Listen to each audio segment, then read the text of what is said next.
Over the years, as I've read books for atheists, watched YouTube videos, had conversations with atheists, something keeps coming up that I've noticed a pattern. It's not every single time, it's not with every single atheist, but it's often enough that I can't ignore it.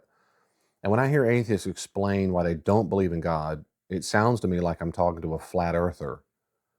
And I don't mean that simply as an insult, I mean it very specifically. There are patterns, ways of reasoning, habits of thought that keep repeating that tells me there's a pattern. And I can notice once you see them, you start seeing them everywhere. I think so.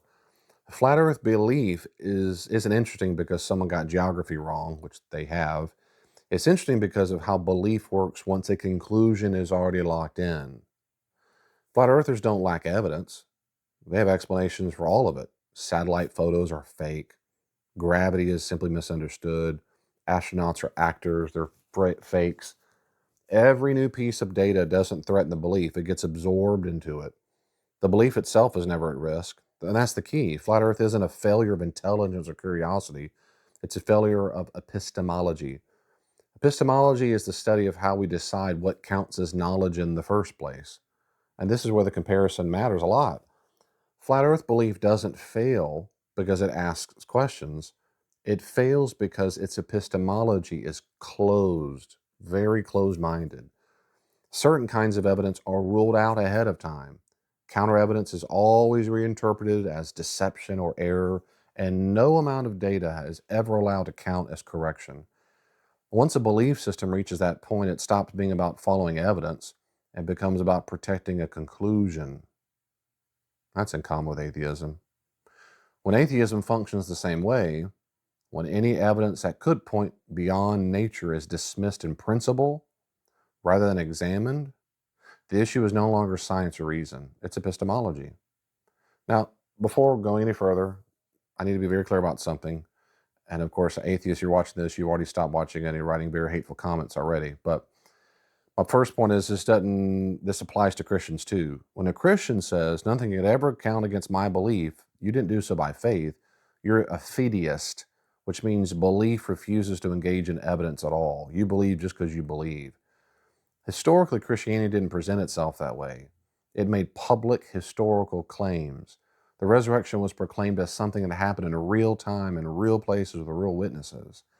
The Apostle Paul, of course, says outright in 1 Corinthians 15 that if Christ has not been raised, Christian faith is futile, it collapses, worthless. That's a risky claim. It's falsifiable. When Christians refuse to honestly engage in counter evidence, they fall into the same trap that I'm describing here. The problem there is not belief in God. The problem is belief that cannot, even in principle, be corrected. So let's don't do that, Christians. So precision matters. It's not all about all the atheists. It's about dogmatic or metaphysical atheism. That's the view that reality is nothing but matter and energy, and that no supernatural explanation is even possible. This view is often treated as if it's just what science says, but it doesn't. It's a philosophical position that gets quietly smuggled in under the authority of science. Science is a method. It studies material causes. It tells us how matter behaves. It does not tell us whether matter is all that exists. When someone moves from science explains a lot to therefore God does not exist, that move is not science, it's philosophy. And it's almost always done without any argument. And this is where the flat earth comparison, in my view, might get uncomfortable, but fits well. Flat earth begins with a conclusion. The earth cannot be a globe. Evidence does not lead there. It gets filtered afterward. Data that fits that belief is accepted. Data that contradicts it is explained away. The belief is never wrong. It's just misunderstood. It's just, you don't get it. You don't get it. And in my experience, dogmatic atheism is identical in my experience. The conclusion there is no God comes first, and everything else becomes interpretation. Everything else. And if you don't otherwise, you just don't get atheism. Here's some specific examples. Let's take fine-tuning. It's the observation that the fundamental constants of physics appear to fall within an extraordinarily narrow range that allows life to exist. Any life. You change them a little bit, you don't get a different kind of universe. You get no universe whatsoever capable of any kind of life at all. Carbon wouldn't be formed. I mean, nothing. Now, notice what happens in many atheist discussions, and my always. The data is acknowledged, and probability is acknowledged, but the conclusion can't be allowed on the table. Instead, they start, well, it could be chance, it's possible, even though it's extremely improbable, ridiculous, or it had to have been that way, or let's make up hypothetical multiverses. The point is, those explanations aren't conclusions of science. They're not conclusions. They're metaphysical escape hatches. They exist to make sure the evidence never goes past a material-only worldview. They're not conclusions. Or take consciousness. We all experience first-person subjects. All of us do. We don't just process information. We are aware that we are aware. That's a very stubborn problem in the philosophy of mind. And again, notice the same kind of pattern by most atheists. Consciousness isn't denied. It can be, but it's redescribed. It becomes what the brain does, or an illusion produced by neurons. But calling consciousness an illusion doesn't explain it. An illusion is still an experience someone is having. The explanation functions as a label. It's not an account of explaining anything. Yet the conclusion, nothing non-material exists, remains untouched. Take morality. Most people experience moral obligation as binding. I mean, almost every human in the world does. Not just preferences, but things we ought to do even when we don't want to do them. And in many atheist accounts, morality gets reduced to evolutionary conditioning, social contracts. But notice what happens here. We still talk about injustice as real. We still condemn atrocities as genuinely wrong. The language of obligation remains, even when the worldview has no place for it. The belief is preserved by borrowing moral capital from a framework it denies. This is why certain atheist statements are so revealing to me. For example, Richard Dawkins, he once wrote that the universe we observe, as everyone knows, has no design, no purpose, no evil, no good, nothing but blind, pitiless indifference. That line gets quoted often because it sounds scientific, but it is not. Telescopes don't detect indifference. Particle accelerators don't measure purpose. That statement is not science speaking. It's a philosophical interpretation layered on top of scientific data. And it's stupid. It's metaphysics. Alex Rosenberg is another guy. He pushes naturalism to its logical conclusion. Rosenberg says that if atheistic naturalism is true, then there's no ultimate meaning, no moral facts, and no free will. Now, whether you agree with him or you don't, that's at least honest.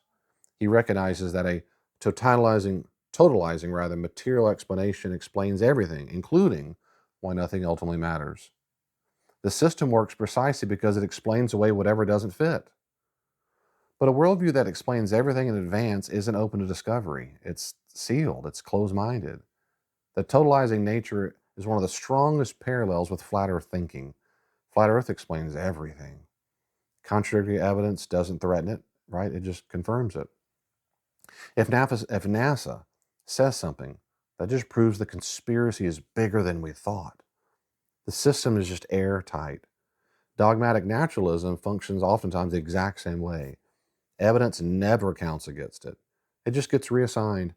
Meaning's illusion, rationality is just survival-driven pattern recognition. Our own confidence in reason itself becomes something we're told not to trust, except, of course, when it leads us to naturalism. That reason we can trust, not everything else. See how stupid that is? Skepticism is never applied evenly. It's strategic. And of course, ancient historical testimony, when it involves miracles, is immediately dismissed out of hand. It's not weighed, it's not assessed, it's ruled out. That's not how history works. Historians deal in probabilities, testimony, corroboration, context. They don't get to say, this kind of thing never happens, and call it analysis. That's just philosophy smuggled into historiography. Bart Ehrman does this all the time. It's silly. And it reminds me of flat earthers because that's how they do that. They're radically skeptical of centuries of astronomy, but they deeply trust fringe experiments that tell them what they already believe. And dogmatic atheism shows the same pattern. Radical skepticism toward anything that might point toward materialism, as we've talked about, combined with uncritical acceptance of interpretations that reinforce it. I hear that all the time on YouTube videos with biblical text. Anybody who agrees with them, they love it. It's so persuasive. Ask a flat earther what evidence would change his mind. The honest answer usually is none of them. Anything they say is going to be absorbed into their system. Now ask a committed atheist the same question. What evidence will convince you that you're wrong? Often, in my experience, the answer is identical. No miracle would count, no miracle, no historical event will qualify, no philosophical argument would matter, not at all. And at that point, the position is no longer held because of evidence. I mean, just own it. It's being protected from evidence. I like how the one atheist who was unusually honest about this was Thomas Nagel. Nagel admitted that he wants atheism to be true, and this desire makes him uneasy. I love that candor, but it does reveal something very important.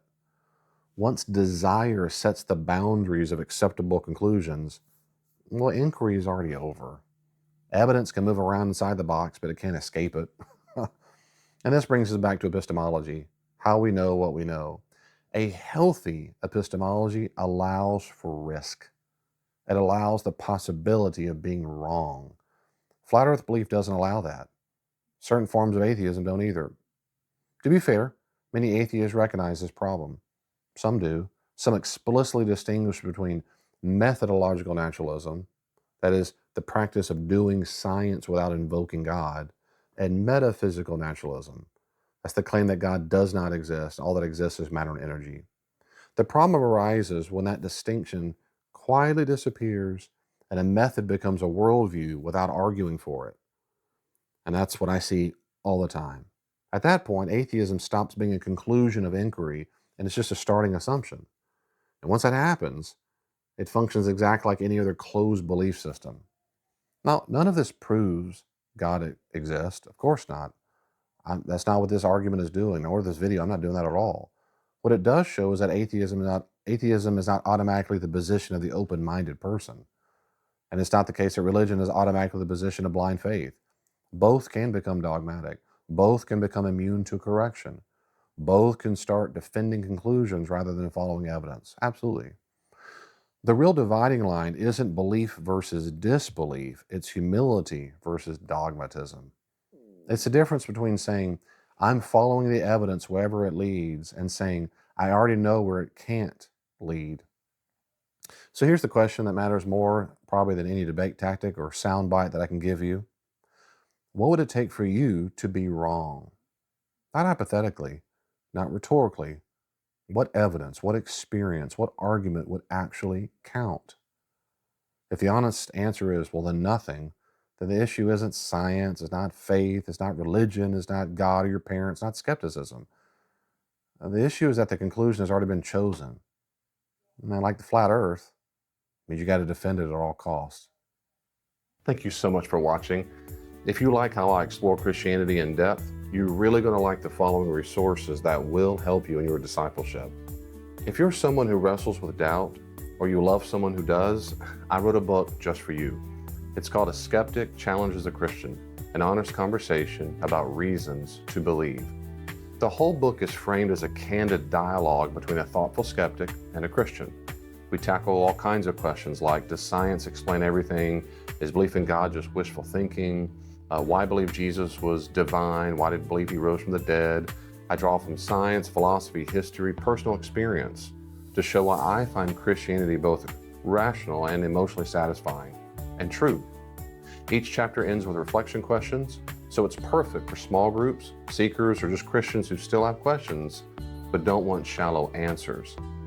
If that sounds helpful to you, you can find A Skeptic Challenges a Christian on my website under books. The link is here in the description. If today's video stirred up a hunger to know Jesus more clearly, I love to point you to my book, Rediscover Jesus, Ancient Context, Modern Application. A lot of Christians would struggle to list even 10 things Jesus actually taught. In this book, I act like a tour guide through the Gospels, using his solid historical and biblical scholarship to help you hear Jesus the way his first century Jewish audience would have heard him. And then I show how those same teachings land in real life today and how to apply them to today.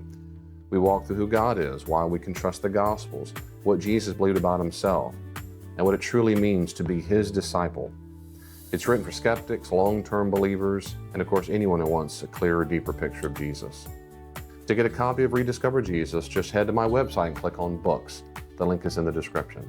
If you're ready to move from just believing in Jesus to actually being formed by Him, that's exactly why I created Mathetes Discipleship Formation. This is an 8-week workbook designed as a practical training manual for new and growing disciples. Each session combines biblical scholarship, historical context, reflection questions, and real-life application. We organize the whole journey around a simple pattern: know, do, be. Know what Jesus taught, practice it in daily life, and let the Spirit shape you who you're becoming. We cover things like knowing God, devotional reading, prayer, worship, emotional health, living in a community with a Christian, stewardship, and of course, disciple making. You can use it by yourself, you can use it with a mentor, you don't need a leader's guide, just the workbook. If you want a concrete path to grow as a disciple of Jesus, one that will work, check out Mathetes. It's on my website under books, the link is in the description. Now, before you click away, I want you to know you don't have to walk through struggles alone. I also offer pastoral counseling and coaching for individuals and couples, drawing on over 20 years of experience in biblical studies and counseling related work. I regularly walk with people through grief and loss, trauma and anxiety, marriage and family issues, sin struggles, addictions, faith questions, and just general emotional and spiritual needs. My goal is to provide a safe, compassionate space where you can tell the truth, process what's really going on, and receive practical, biblical, Christian guidance. These sessions aren't clinical therapy, but they are Christ-centered, confidential conversations aimed at clarity, healing, and growth. If you'd like to partner with me in discipleship and help me keep creating resources just like this one, please consider giving by clicking the donate link in the description below. Your support really does help more people see these videos and grow as disciples of Jesus. And if this was helpful, please subscribe to this channel and share this video with someone who might benefit from it. And I'll see you next time.